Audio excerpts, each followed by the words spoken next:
આજે હું ખૂબ ખુશ હતો. મારા જીવનની સૌથી મોટી ખુશી પૂરી થઈ રહી હતી. હું માની શકતો ન હતો કે મારી સાથે આવું થઈ શકે છે. જે છોકરી મારું પહેલું સપનું હતું, જે મારો પહેલો પ્રેમ હતો, પણ તે તો મારા ભાઈની પત્ની બની ગઈ હતી. હવે તે મારી પત્ની બની અને મારા રૂમમાં બેઠી મારી રાહ જોઈ રહી હતી. મેં તેના માટે ખૂબ જ સુંદર ભેટ ખરીદી હતી. જ્યારે હું રૂમમાં ગયો તો તે માથું નમાવીને બેઠી હતી. તેની પાસે બેસીને મને સમજાયું કે કદાચ તે દુઃખી હશે કે હું તેનો દેવર હતો. અને હવે હું તેનો પતિ બનીને તેની સામે હતો. મેં નક્કી કરી લીધું હતું કે જ્યાં સુધી તે આ સંબંધથી ખુશ ન થાય હું તેની સાથે કોઈ જબરદસ્તી નહીં કરું. જ્યારે મેં મારી પત્નીને ભેટ આપી ત્યારે તેના ચહેરા પર સ્મિત હતું.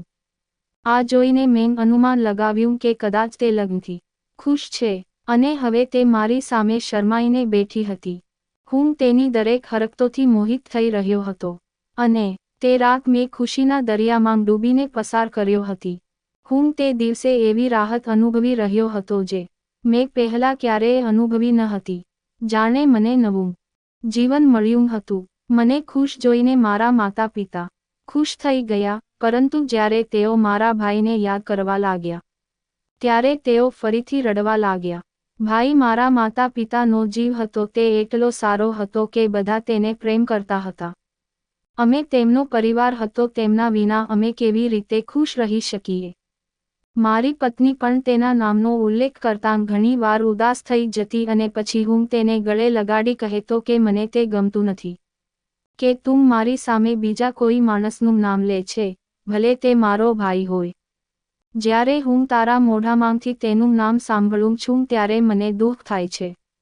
તેને મારી સામે હસીને કહ્યું કે હવેથી હું તમને પરેશાન નહીં કરું, અને તમારા ભાઈનું નામ પણ નહીં લઈશ. જ્યારે પણ હું મારા ભાઈને યાદ કરતો ત્યારે હું પણ તડપ અનુભવતો અને મારી આંખોમાં આંસુ આવી જતા. પણ હું ખુશ હતો કે મેં રૂપાને મેળવી લીધી છે. નહીં તો કદાચ હું તેને આખી જિંદગી મારા ભાઈની પત્ની તરીકે જોઈને તડપતો રહેતો. અમે બધા ઘરમાં સૂતા હતા. મારી પત્નીએ કહ્યું કે તે મારી સાથે હનીમૂન પર જવા માંગે છે. મારા માતા પિતાને પણ આની સામે કોઈ વાંધો નહોતો. તે પણ સમજતા હતા કે તેની વહુ ઉદાસ છે, અને મારે તેને ક્યાંક ફરવા લઈ જવું જોઈએ. પછી હું તેને એક ખૂબ જ સુંદર જગ્યાએ લઈ ગયો. જેટલા સમય દરમિયાન અમે બંને ત્યાં રોકાયા હતા, અમે બંને પહેલા કરતાં એકબીજાની વધુ નજીક આવ્યા અને પાછા આવ્યા ત્યારે મારી પત્ની પહેલા કરતાં વધુ સુંદર બની ગઈ હતી. મારો સાચો પ્રેમ મળ્યા પછી તેની સુંદરતા વધી ગઈ, અને માંગ તો તેની નજર ઉતારતા થાકતી ન હતી. અને ઘણીવાર આ કહેતા ચૂપ થઈ જતી હતી કે તે મારા મોટા ભાઈ સાથે ખુશ ન હતી એટલી મારી સાથે હતી. જ્યારે પણ તે ભાઈને યાદ કરતી ત્યારે તે ફરી રડવા લાગતી અને અમે તેને મુશ્કેલીથી સમજાવતા. મેં મારી કોલેજ પૂરી કરી લીધી હતી અને હવે હું પણ એક જગ્યાએ કામ કરતો હતો. મારો સારો પગાર પણ હતો જેનાથી હું મારી પત્નીની દરેક ઈચ્છા પૂરી કરી શકતો હતો. પપ્પા પોતાનો નાનો ધંધો ચલાવતા હતા અને ઘરની તમામ જવાબદારીઓ તેઓ નિભાવતા હતા, જ્યારે કે હું માત્ર મારી પત્નીના ખર્ચાઓ અને નખરાઓ સહન કરતો હતો.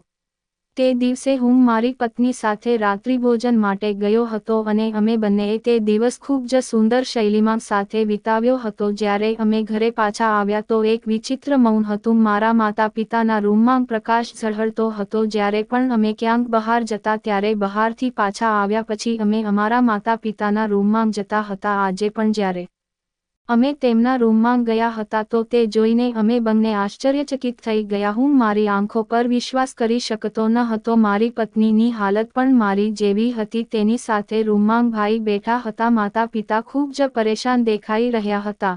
જ્યારે ભાઈ પહેલા કરતાં ઘણા નબળા થઈ ગયા હતા. તેણે મારી પત્ની તરફ નજર કરી અને ગુસ્સાથી તેની જગ્યાએથી ઊભા થઈ અને અમારી તરફ આવ્યા અને પછી મારી પત્ની સાથે પ્રશ્નચિહ્ન.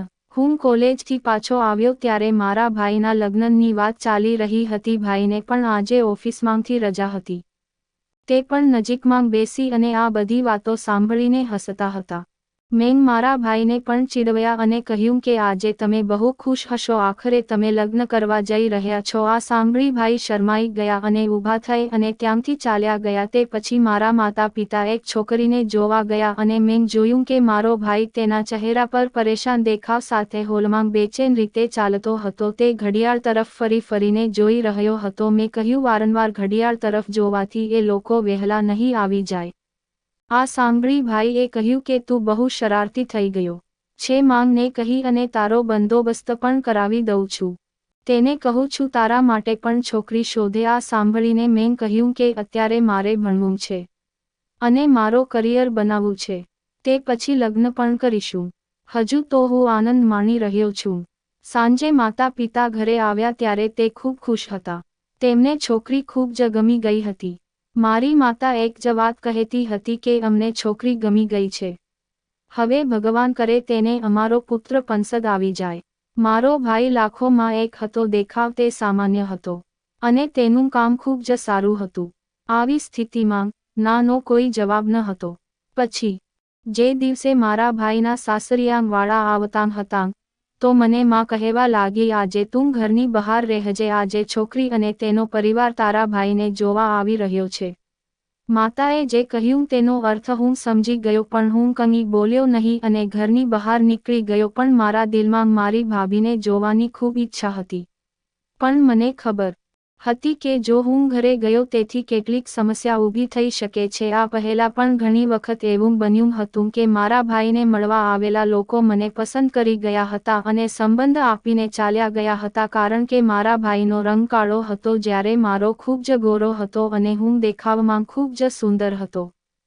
તેથી જ ભાઈનો જે છોકરી સાથે સંબંધ થયો હતો તેણે જ્યારે પણ મને જોયો ત્યારે તેને ભાઈ સાથે લગ્ન કરવાની ના પાડી દીધી. ભાઈ પાસે કાર, ઘર બધું હતું અને તેની નોકરી પણ ઘણી સારી હતી. મને એ ખબર હતી આ કારણે મારી માતા મને ત્યાંથી જવાનું કહી રહી છે. તેથી હું ઘર છોડીને મારા મિત્રો સાથે ફરતો હતો. રાત્રે જ્યારે હું ઘરમાં ગયો ત્યારે મારી માતા ખૂબ ખુશ હતી. તેને મને મીઠાઈથી મોં મીઠું કરાવ્યું અને કહ્યું કે તેઓને તારો ભાઈ પસંદ આવ્યો છે અને તેઓ જલ્દી લગ્ન કરવા માંગે છે. આ સાંભળીને હું પણ ખૂબ ખુશ થઈ ગયો અને પછી ઘરમાં મારા ભાઈના લગ્નની તૈયારીઓ શરૂ થઈ ગઈ. ભાઈ હવે બહુ ખુશ હતા. મેં હજી મારી ભાભીને જોઈ ન હતી. હું તેમને જોવા માંગતો હતો, પણ મારી માતાએ કહ્યું કે તે ઘરે આવે ત્યારે તું તારી ભાભીને જોઈ લેજે. આ સાંભળીને હું ચૂપ રહ્યો. એક તરફ તેમના શબ્દો તેમની જગ્યાએ એકદમ સાચા હતા, તેથી જ મેં પણ તેના લગ્ન વિશે કંઈ પણ જીદ કરવી જરૂરી ન માન્યું. જે દિવસે મારા ભાઈના લગ્નના હતા તે દિવસે મેં મારી ભાભીને જોઈ અને તેમને જોઈને મારું મોં ખુલ્લું રહી ગયું. મને એ દિવસ યાદ આવી ગયો જ્યારે હું મારા એક મિત્ર સાથે શોપિંગ માટે મોલમાં ગયો ત્યારે મેં એક છોકરીને જોઈ અને તેને જોઈને મારા દિલમાં તેના માટે પ્રેમ જાગ્યો અને એ પછી એ છોકરી ક્યાં ગઈ મને ખબર ન હતી. મેં તેને ખૂબ શોધી. મારી આંખો દરેક શેરીમાં, દરેક દુકાનમાં, દરેક જગ્યાએ એ જ છોકરીને શોધતી હતી.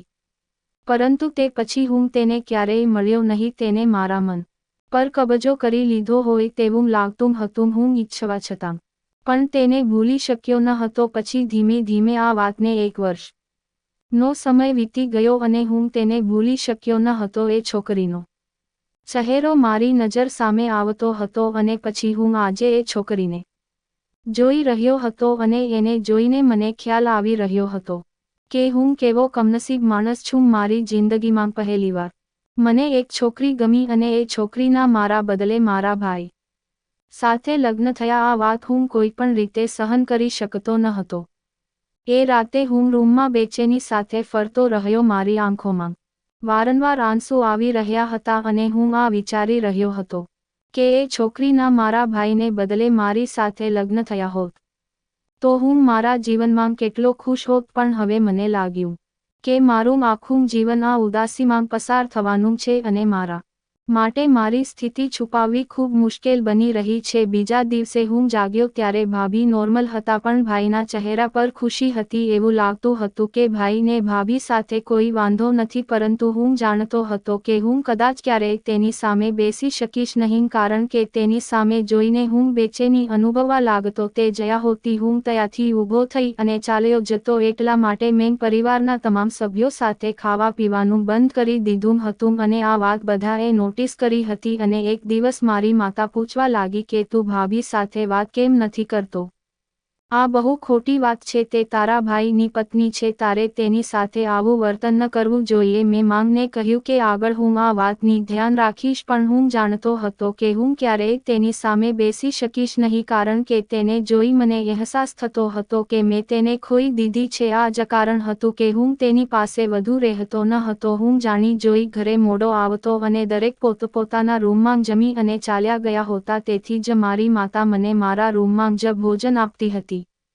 ભાઈના લગ્નને 1 વર્ષ થઈ ગયું હતું. હવે માંગ તેની વહુ પાસે પૌત્રની ફરમાઈશ કરવા લાગી હતી. જ્યારે પણ મારી માં આવું કહેતી ત્યારે મારી ભાભી શરમાતી અને ભાગીને તેના રૂમમાં ચાલી જતી. આ જોઈ મારી માં હસી પડતી કે મારી વહુ કેટલી શરમાળ છે, તે આજકાલ છોકરીઓ જેટલી ઝડપી નથી. ભાભી ખૂબ સરસ ભોજન બનાવતી હતી અને તે માતાને પણ તેના કામમાં મદદ કરતી. માંગને હંમેશા એક વાત સતાવતી હતી કે ભગવાને તેને પુત્રી આપી નથી.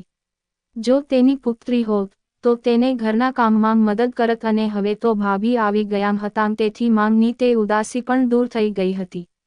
ભાભી પણ તેમને ખૂબ માન સન્માન આપતા. જ્યારે પણ મારી ભાભીએ કોઈ સારું કામ કર્યું કે મારી માતાએ તેમના વખાણ કર્યા, ત્યારે મારા ભાઈને તે વિશે આનંદ થતો અને તેના ચહેરા પરની ખુશી મને નજર નીચી કરવા મજબૂર કરતી. હું વિચારતો કે રૂપ આજે મારી પત્ની હોત તો આજે હું આટલો જ ખુશ હોત. હવે હું વિચારતો કે જો મેં મારા ભાઈના લગ્ન પહેલા એક વાર મારી ભાભીને જોઈ હોત તો આજે આ બધું ન થયું હોત. મને પૂરી ખાતરી હતી કે ત્યારે જો હું ભાભી સામે આવ્યો હોત તો તે મને પસંદ કરી લેતી, જેમ બીજી છોકરીઓ કર્યો હતો. તે દિવસે મારા ભાઈને શહેરની બહાર જવાનું હતું અને તે 3 દિવસ પછી પાછા ફરવાના હતા. ભાભી એ જાણીને ખૂબ દુઃખી થઈ ગયા કે ભાઈ વગર તે 3 દિવસ કેવી રીતે પસાર કરશે. જ્યારે મારી માતા તેને આ બાબતે સાંત્વના આપી રહી હતી, મારું હૃદય મારી ભાભીને કહેવા માંગતું હતું કે તમે મારા ત્યાં હોવા છતાં કેમ ચિંતા કરો છો, હું તમારી ધ્યાન રાખીશ. હવે જ્યારે ભાઈ ઘરે ન હોવાથી મારા મનમાં આ દુષ્ટ વિચાર આવ્યો કે કેમ હું એકવાર મારી ભાભી સાથે મારી ઈચ્છા પૂરી કરી લઉં. કદાચ આ રીતે હું તેને મારા દિલમાંથી દૂર કરવામાં સફળ થઈ જઈશ, પણ મારો મારી જાત પર કાબૂ હતો.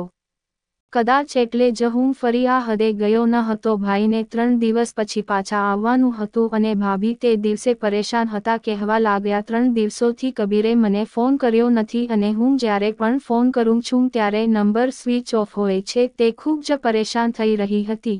જ્યારે ભાઈની આદત શરૂઆતથી જ આવી હતી, તે જતા ત્યારે અમને કહી દેતા. માંગે ભાભીને કહ્યું કે તેને ફોન પર વાત કરવાની આદત નથી, ચિંતા કરીશ નહીં, તે આવી જશે. પણ જ્યારે 1 અઠવાડિયું વીતી ગયું, હવે અમે પરેશાન થઈ ગયા કે ભાઈ હજુ સુધી કેમ પાછા નથી આવ્યા. જો તેમને વધુ સમય લાગવાનો હતો તો તે ઘરે કોલ કરી અને અમને જણાવી આપત, પણ તેનો નંબર સતત સ્વિચ ઓફ આવતો હતો. પછી હું ઓફિસ ગયો જ્યાં ભાઈ ગયા હતા. ત્યાંનું સરનામું લીધું અને હું ત્યાં પહોંચ્યો ત્યારે ખબર પડી કે ભાઈ ત્યાં પહોંચ્યા જ નથી. આ સાંભળીને મારા પગ નીચેથી જમીન નીકળી ગઈ. ભાઈ ત્યાં નહોતા તો આટલા સમયથી તે ક્યાં હતા?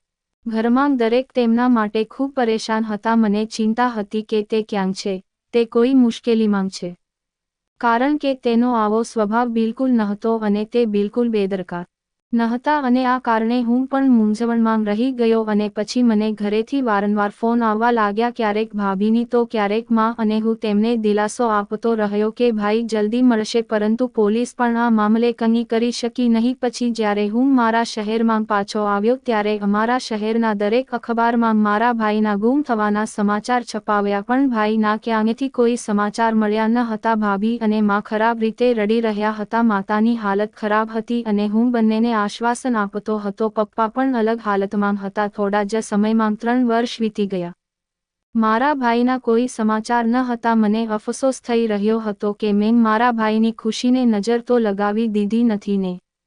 મેં તેમને શોધવા માટે શક્ય તેટલી બધી કોશિશ કરી. હું ઘણી વખત ગોવા ગયો હતો. પોલીસ સ્ટેશનના ઘણા ચક્કર લગાવ્યા હતા. પોલીસકર્મીઓ હંમેશા મને આશ્વાસન આપતા કે તેઓ મારા ભાઈને જલ્દી શોધી લેશે અને હું હંમેશા તેમના શબ્દોમાં આવી જતો અને થાકી હારીને પાછો આવતો. પરંતુ 3 વર્ષ પછી પણ કોઈ તેને શોધી શક્યું નહીં અને પછી મારા માતાપિતાએ મને કહ્યું કે તેઓ તેમની વહુને પાછા નહીં મોકલે. અમે તેને અમારી દીકરી તરીકે લાવ્યા અને તે હંમેશા અમારા પરિવારનો એક ભાગ રહેશે. તેથી તારે તેની સાથે લગ્ન કરવા પડશે. માં એ વિચારતી હતી કે હું આ માટે ક્યારેય સંમત થઈશ નહીં અને કદાચ મારા ભાઈની પત્ની સાથે લગ્ન કરવા માટે ક્યારેય સંમત થઈશ નહીં. પણ માંને ઓછી ખબર હતી કે આ મારા દિલની સૌથી મોટી ઈચ્છા હતી. મેં મારો ચહેરો નોર્મલ કર્યો અને મારી માતાને કહ્યું કે તમારી ઈચ્છા પ્રમાણે થશે અને તે મારી વાત સાંભળીને ખૂબ ખુશ થઈ ગઈ અને મને આશીર્વાદ આપ્યા અને ટૂંક સમયમાં તેણે અમારા બંને માટે તૈયારી શરૂ કરી દીધી. અને જ્યારે મેં રૂપા સાથે લગ્ન કર્યા ત્યારે મને સમજાયું કે જીવન કેટલું સુંદર છે. અમે ખૂબ ખુશ રહેવા લાગ્યા. ઘણી વાર મનમાં એવો વિચાર આવતો કે જો મારો ભાઈ પાછો આવશે તો બસ. એ જ વિચારીને મારો શ્વાસ બંધ થઈ જતો. પહેલા હું મારા ભાઈને પાછો લાવવા માટે પાગલ થતો હતો અને હવે મેં રૂપા સાથે લગ્ન કરી લીધા હતા ત્યારે મને ડર હતો કે તે પાછો ન આવે. અને જ્યારે હું અને રૂપા રાત્રે ઘરે પાછા આવ્યા ત્યારે મારા પગ નીચેથી જમીન નીકળી ગઈ હતી.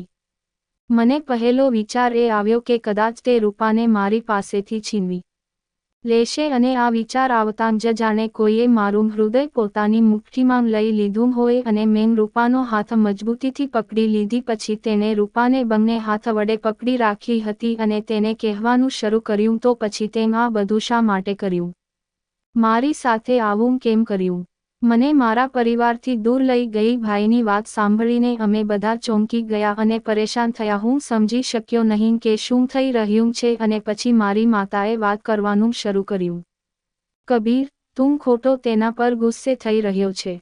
મેં જાતે જ તેના લગ્ન તારા ભાઈ સાથે કરાવ્યા છે. તું તેને આ બાબતે દોષ ન આપ. આ સાંભળીને ભાઈનું મોં ખુલ્લું પડી ગયું. તેને માંગને કહ્યું, શું દુનિયામાં છોકરીઓ મરી ગઈ હતી કે તમે મારા નાના ભાઈના લગ્ન તેની સાથે કર્યા? પહેલા એને મારું જીવન બરબાદ કર્યું અને હવે બીજા પુત્રનું બલિદાન આપવા માટે તમે આ ડાયન સાથે તેના લગ્ન કર્યા. આ શબ્દો અમારા બધાના માથા ઉપરથી પસાર થઈ રહ્યા હતા અને રૂપાનો રંગ અલગ થઈ ગયો હતો અને થોડીવાર પછી તે જમીન પર પડી ગઈ હતી અને બેહોશ થઈ ગઈ. આ જોઈને હું પરેશાન થઈ ગયો. જ્યારે તે હોશમાં ન આવી ત્યારે હું તેને હોસ્પિટલ લઈ ગયો. આખી રાત હોસ્પિટલમાં તેની સામે બેઠો રહ્યો. ડોક્ટરે જણાવ્યું કે તેને ઝટકો લાગ્યો છે જેના કારણે તે બેભાન થઈ ગઈ છે. તે થોડા સમયમાં હોશમાં આવશે. આ સાંભળીને મેં માથું પકડી લીધું. બાકી હવે આવનારો સમય મને કયો રંગ બતાવશે તે હું સમજી શકતો ન હતો. ભાઈ પાછો આવી ગયો હતો અને હવે તે મારી પત્નીને મારી પાસેથી પાછી મેળવવાની કોશિશ કરી શકે છે અને જો એવું થયું તો મારા માટે એક ક્ષણ પણ તેના વિના જીવવું અશક્ય છે. હું તેને પ્રેમ કરવા લાગ્યો હતો અને આવી સ્થિતિમાં હું તેને ભાઈને કેવી રીતે સોંપી શકું?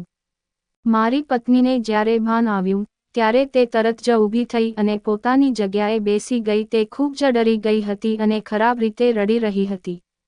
જ્યારે હું તેને ઘરે લઈ જવા લાગ્યો ત્યારે તેણે ઘરે જવાની ના પાડી અને કહ્યું કે તેને તેના માતાપિતા પાસે જવું છે. પછી હું તેને તેના માતાપિતાના ઘરે લઈ ગયો. તેની પુત્રીની હાલત જોઈને તે પણ પરેશાન થઈ ગયા અને જ્યારે તેણે મને તેની હાલત વિશે પૂછ્યું તો મેં તેને આખી વાત કહી. આ સમાચાર તેમના માટે પણ આશ્ચર્યજનક હતા અને જ્યારે હું ઘરે પહોંચ્યો તો ઘરનું વાતાવરણ જ બદલાઈ ગયું હતું. મારી માતા પણ ખૂબ બીમાર હતી. તે માથું પકડીને સૂતી હતી.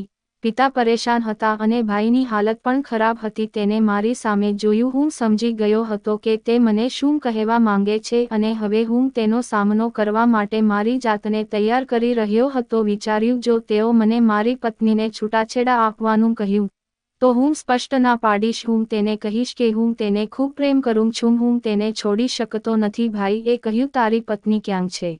મને જોઈને કેમ ભાગી ગઈ? તે અહીં આવીને મારો સામનો કરતી. તેને શું લાગે છે? જો તે મારાથી ભાગશે તો હું તેને છોડી દઈશ. મારા ભાઈની વાત સાંભળીને મને ગુસ્સો આવવા લાગ્યો. મેં તેમને કહ્યું કે તમે મારી પત્ની વિશે આવી વાત ન કરી શકો અને જો તમે એવું વિચારતા હોવ કે હું તેને છૂટાછેડા આપીશ અથવા હું તેને છોડી દઈશ તો તમે ખોટા છો, હું આવું નહીં કરું. તો મારી માતા ઊભી થઈને બેસી ગઈ. તેને કહ્યું કે આ છોકરી ખરેખર એક ડાકણ છે જેને પહેલા મારા મોટા દીકરાને મારી પાસેથી છીનવી લીધો અને હવે મારો બીજો દીકરો પણ છીનવાની તૈયારીમાં છે અને તે બંનેને એકબીજા સાથે લડાવે છે. માંગે જ્યારે આવું કહ્યું ત્યારે હું તેની સામે બેચેન આંખોથી જોવા લાગ્યો. પછી મારા ભાઈએ મને કહ્યું કે આવી વાત ન કર, તું જાણતો નથી કે સત્ય શું છે. હું તેની વાત સાંભળીને ચોંકી ગયો અને કહેવા લાગ્યો, તમે શું કહેવા માંગો છો? ખુલ્લેઆમ વાત કરો. તો તેમણે કહ્યું કે હું તે દિવસે ગોવા ગયો હતો ત્યારે ત્યાં શું થયું હતું તે તમે જાણો છો. ત્યાં કેટલાક લોકોએ મારું અપહરણ કર્યું હતું. તેઓ મને બેભાન કરી કારમાં લઈ ગયા. જ્યારે મને કારમાં હોશ આવ્યો ત્યારે મેં એ લોકોની વાત સાંભળી એટલામાં રૂપાનો ફોન આવ્યો હતો અને તે સ્પીકર પર હતી એટલે મેં તેનો અવાજ ઓળખ્યો. તે કહેતી હતી કે થોડા દિવસ તમારે કબીરને પાસે રાખવાનો છે અને જ્યારે મામલો ઠંડો પડશે ત્યારે હું તમને જણાવીશ, તમે તેને છોડી દેજો. પછી આ બધું સાંભળીને મને ખૂબ દુઃખ થયું કે તે મારી સાથે આવું કેવી રીતે કરી શકે. તે મારી પત્ની હતી, હું તેને ખૂબ પ્રેમ કરતો હતો અને તે મારી વિરુદ્ધ ષડયંત્ર કરી રહી હતી અને પછી તેઓએ મને એક જગ્યાએ કેદ કરી રાખ્યો અને હું હવે બહાર આવી ગયો છું અને જાણવા માંગુ છું કે તેને મારી સાથે આવું કેમ કર્યું. તેના કારણે હું મારા પરિવારથી દૂર રહ્યો અને દરેકને મળવા માટે તડપતો હતો. તેના કારણે હું બધાથી દૂર હતો. આ બધું સાંભળ્યા પછી હું તેના પર વિશ્વાસ કરી શક્યો નહીં કે આ કેવી રીતે બની શકે. આ પ્રશ્નનો ના જવાબ રૂપા જ આપી શકતી હતી. ત્યારે જ રૂપાની માતાનો ફોન આવ્યો કે રૂપાએ આત્મહત્યા કરી લીધી હતી. આ સમયે તે હોસ્પિટલમાં હતી. આ સાંભળીને હું મારી જગ્યાએથી ઊભો થયો. મેં જે સાંભળ્યું હતું તે મને મારવા માટે ઘણું હતું. પાગલની જેમ જ્યારે હું હોસ્પિટલમાં ગયો ત્યારે રૂપા તેના અંતિમ શ્વાસ લઈ રહી હતી. તેના માતા પિતા પાસે જ ઊભા હતા. મને જોઈને તે રડવા લાગી અને કહ્યું, મને માફ કરો, મેં તમારા લોકો સાથે ઘણું ખોટું કર્યું છે. રૂપાના મોઢેથી આ બધું સાંભળીને હું ચોંકી ગયો અને પરેશાન થઈ ગયો. હું સમજી શકતો ન હતો કે સત્ય શું હતું. તે તો મારા ભાઈને પ્રેમ કરતી હતી પરંતુ તેને મને જે કહ્યું તે સાંભળીને હું મારા આંસુને કાબૂમાં રાખી શક્યો નહીં. તેને કહેવાનું શરૂ કર્યું કે તે દિવસે હું એક શોપિંગ મોલમાં ગઈ હતી. મેં તમને જોયા અને તમને જોતાં જ તમારા પ્રેમમાં પડી ગયા. તમે પ્રથમ વ્યક્તિ છો જેને હું ખૂબ પ્રેમ કરતી હતી અને મેં તમને શોધવા માટે ખૂબ પ્રયાસ કર્યો હતો. પણ તમે ક્યાંય ન મળ્યા અને હવે જ્યારે લગ્ન પછી હું તમને મારા પતિના નાના ભાઈ તરીકે જોતી હતી ત્યારે મારા માટે તે સહન કરવું મુશ્કેલ હતું. પછી મેં ફરીથી આ ષડયંત્ર તૈયાર કર્યું જેથી આ રીતે હું તમને મેળવી શકું અને પછી તમે મારી સાથે લગ્ન કર્યા. હું ઈચ્છતી હતી કે તમારા ભાઈને કારણે અમારા માટે મુશ્કેલી ઊભી ન થાય. તેથી જ મેં તે લોકોને તમારા ભાઈને મારી નાખવાનો આદેશ આપ્યો અને પછી તેઓએ મને કહ્યું કે તે ત્યાંથી ભાગી ગયા છે. મને ખબર ન હતી કે તેને આ બધું ખબર પડી ગઈ છે કે મેં જ આ બધું કર્યું છે અને હવે હું કોઈની સામે મોઢું બતાવવા લાયક બચી નથી. ત્યારે મારી પાસે આ એક જ વિકલ્પ હતો. ડોક્ટરે રૂપાને બચાવવા ખૂબ પ્રયાસ કર્યા પરંતુ તે સફળ ન થયા અને હું થાકીને ઘરે આવ્યો ત્યારે મારી માતાએ મને પૂછ્યું કે રૂપાએ આવું કેમ કર્યું. તેમની વાત સાંભળીને હું માથું નમાવીને ચૂપ રહ્યો. હવે હું આ વાત મારાથી પણ છુપાવી રહ્યો હતો. હું મારી માને શું કહું કે રૂપાએ આવું કેમ કર્યું. તેની વાત સાંભળીને હું રડી પડ્યો. મારી માતા મને કહેતી રહી કે તેને શું કહ્યું પણ હું કેવી રીતે કહી શકું કે તેને મારા ખાતર મારા ભાઈનું અપહરણ કર્યું. જો મેં આ વાત તેને કહી હોત તો કદાચ મારા ભાઈને વધુ દુઃખ થયું હોત. તેથી હું ચૂપ રહ્યો અને મારા રૂમમાં ગયો. આગલી સવારે મેં મારા માતા પિતા અને ભાઈને કહ્યું કે હું થોડો સમય અલગ રહેવા માંગુ છું અને હું દૂરના શહેરમાં આવ્યો અને ત્યાં ભાડે રહેવા લાગ્યો. હવે એ બધું યાદ કરીને હું રડું છું. મિત્રો, તમે બધા મને કહો, શું હું મારા ભાઈને આ રહસ્ય જણાવું? મિત્રો, વિડીયો તમને કેવો જ લાગ્યો કોમેન્ટ કરીને જણાવો. વિડીયો લાઇક કરો અને કૃપા કરીને ચેનલને સબસ્ક્રાઇબ કરો.